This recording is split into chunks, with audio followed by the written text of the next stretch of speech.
Well, we're going to do a colour wheel and I'm going to speed this up. I've given you paints. We're going to use red, blue, yellow, white, and black. That's it. And some brushes. We're only going to use two of them, the two little square ones, one bigger square and a little one. Red, yellow, blue, the primary colours. So, using the tubes, carefully squeeze from the back. Put the lids back on, and only a small amount, folks. You don't need to do a whole heap. So a little bit of water. I'm going to slow this down so it's normal pace. Bit of water, mix it up, and what we're going to do is load the brush up with paint, and you can push the paint in front of the brush along the line. It makes like a bead. The square bevel of the brush allows you to know a nice straight line, and you just do work in small sections. And of course, folks, we're going to take our time. It's actually quite a pleasant experience, and with most things, if you take your time, you get a better effect. So we'll speed this up. You don't need to see me taking my time. This is 500 times faster than what I would normally work. It took me 2 hours to do the whole chart. Here I am zooming in. Don't worry that you can see the writing underneath those colours.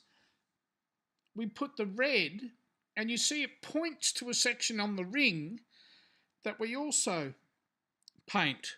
You can see how I'm pushing a bead along the edge and using the various shapes of the brush to try and get a nice edge. Taking our time. So there's my red. We've got to clean the brushes. Cleaning the brushes is so important. Bit of paper towel. You might need some fresh water. And it may be that you're near a sink.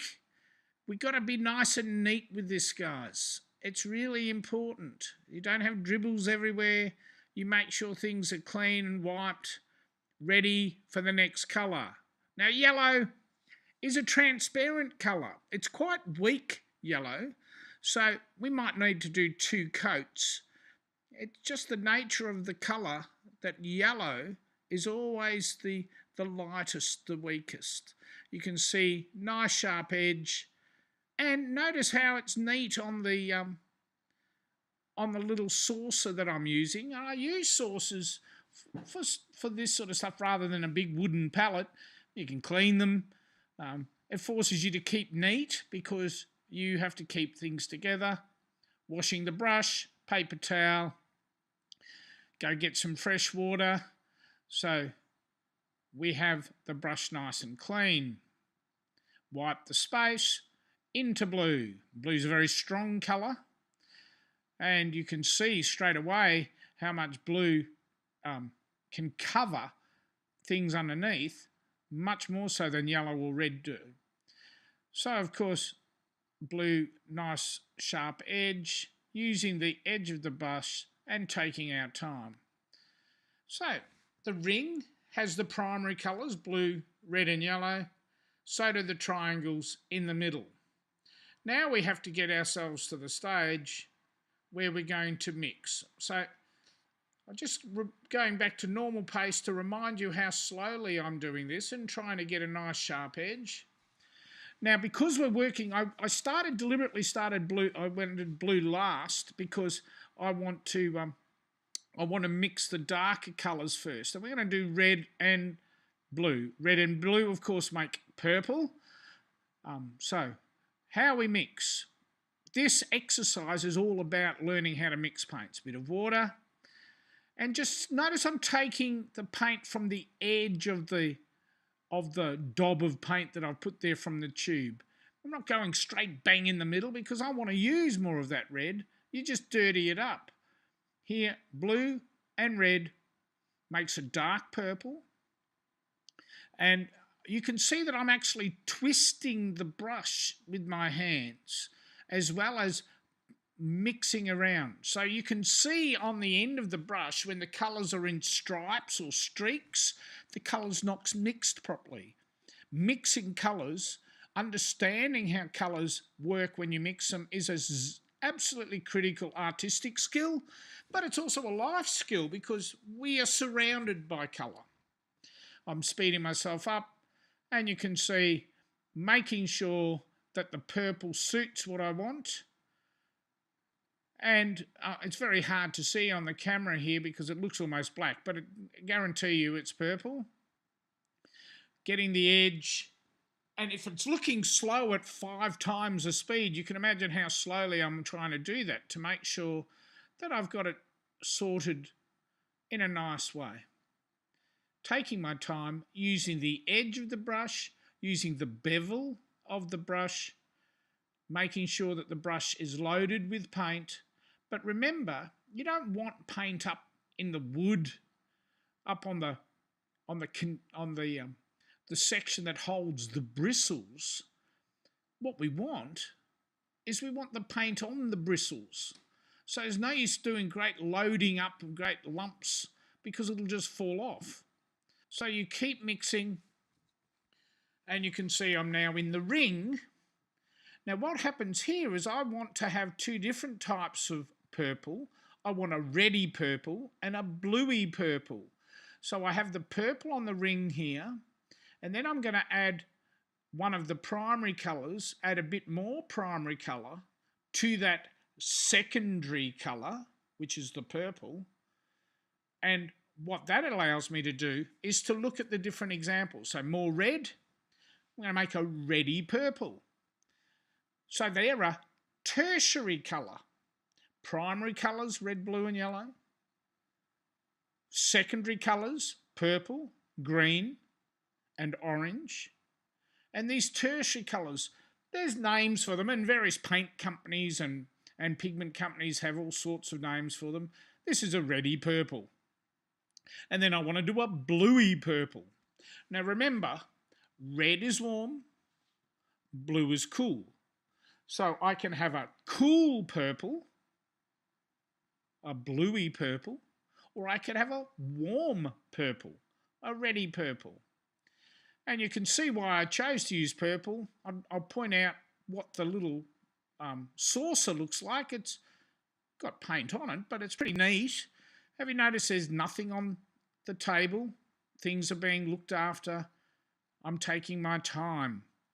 Now, of course, because purple's a very strong colour, we have to wash that, and I had to wash that a couple of times. I went to the sink to wash the brush, using paper towel to make sure it's completely clean, because we don't want to mix purple with anything. It's a very strong colour. The next primary colour, what's it going to be? It's going to be blue and yellow. Blue and yellow, of course, make green. Now, we know that from primary school. I want to point out to you, see how involved I am in mixing those colours? I'm spinning the brush around, I'm working it through, adding a bit of water, getting rid of the streaks. There the green gets added on to that larger triangle. You can start to see sense in the colour wheel because, of course, the red and the blue make purple, hence the purple triangle. The blue and the yellow make green, hence the green triangle. Working up to the edge using the bevel of the brush to make sure that I've done it neatly. And look, the green might be a bit streaky. I'll probably go over it with a second coat once I've mixed the green again. This is, sometimes you need a second coat because yellow, remember, is in the green. Yellow's a weaker hue, H-U-E, it's a weaker colour. So it would be a bit streaky. You can see I will also do it on the ring. So I have my secondary ring colour. And you can imagine I'm going to have a warmer green by going to the yellow green.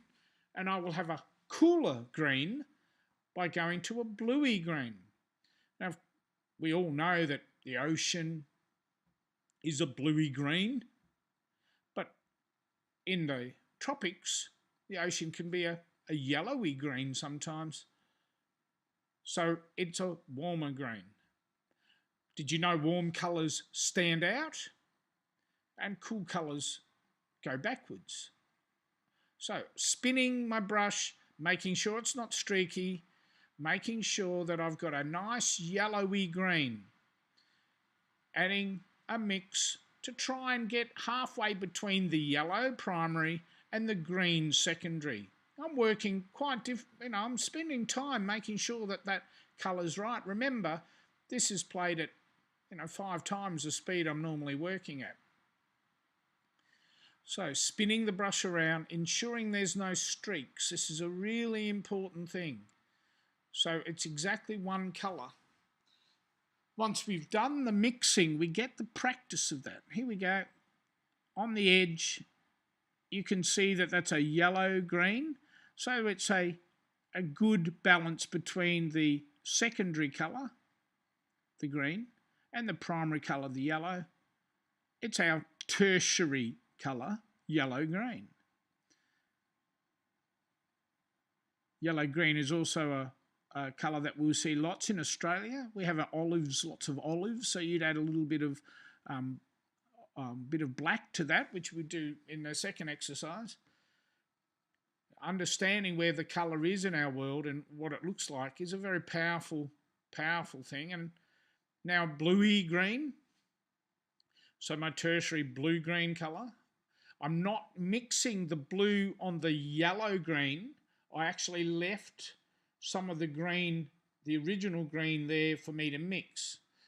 Don't make that mistake of mixing your tertiary colour over another tertiary colour. You want to mix your tertiary colour from a secondary and a primary. It's a very important thing to remember and to try and be very neat, again with your brush. Learning how to do this, spending your time practicing this, is a very powerful experience, and it allows you to remember how to use the brush stroke. More importantly, how to mix the colours. So there's our tertiaries and primary and secondaries of that palette. Now, of course, I need one more colour, one more secondary colour. And you probably see what I'm doing there is I'm mixing a secondary out of everything there to do the second coat. Remember I said to you I think I might need to do a second coat? Well, I had the paint there. It's silly wasting it. I can mix those back into the secondary. I can mix those tertiaries back into the secondary. Oops, a little bit over the edge. Sorry, I'm not going to worry about that too much. The second coat makes the green much nicer.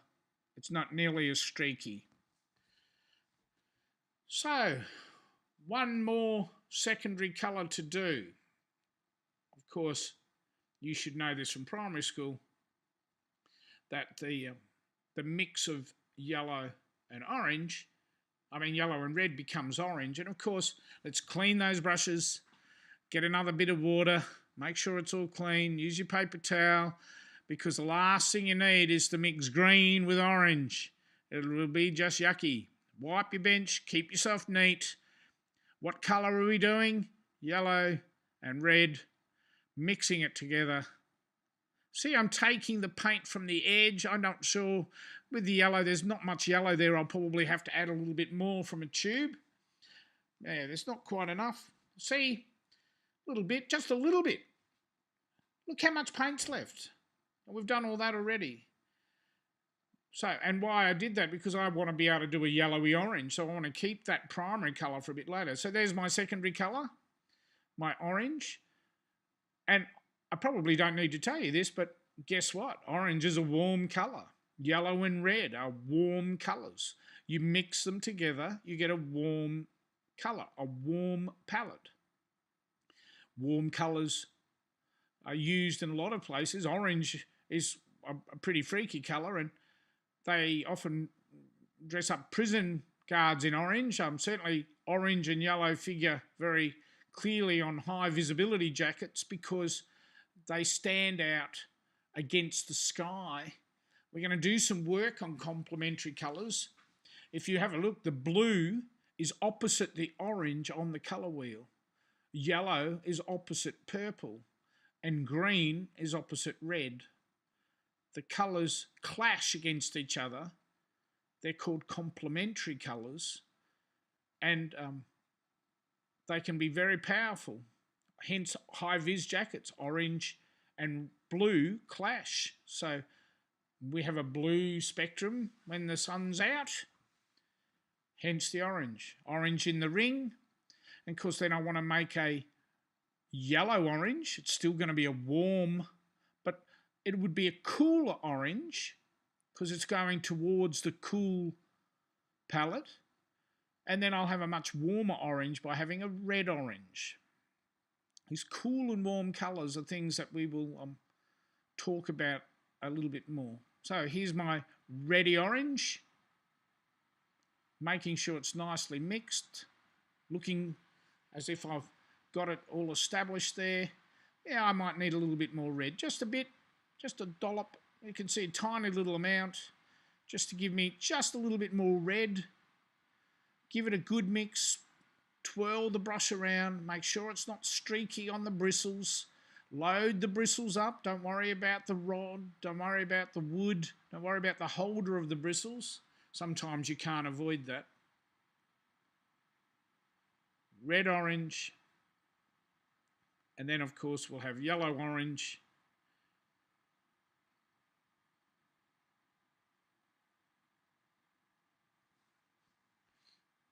Add my yellow, orange. I'm hoping you can see the method in my madness there. I've got the primary colours, the secondary colours, and the tertiary colours all on that saucer. And almost all of the paint has been used. So those small dollops that I did at the start were sufficient. Oh yes, I had to add a little bit of yellow and red, but they're more than enough for what I needed to do. Nice edge, bead the paint on the bevel of the brush, push it down and bead it, and there is our colour wheel.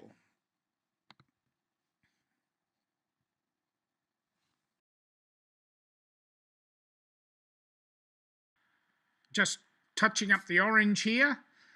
As I said, I did that with the green too. I can go back to the secondary colour with those tertiaries. I can mix them back together, so I've got my secondary. You cannot go from secondary to primary though. And you can see I'm just kneading that up. And there wasn't that much wastage. The plate needs to be, I can probably keep some of that stuff there for the next stage, which will be the tinting of and the darkness and lightness of all primary and secondary colours. Next video.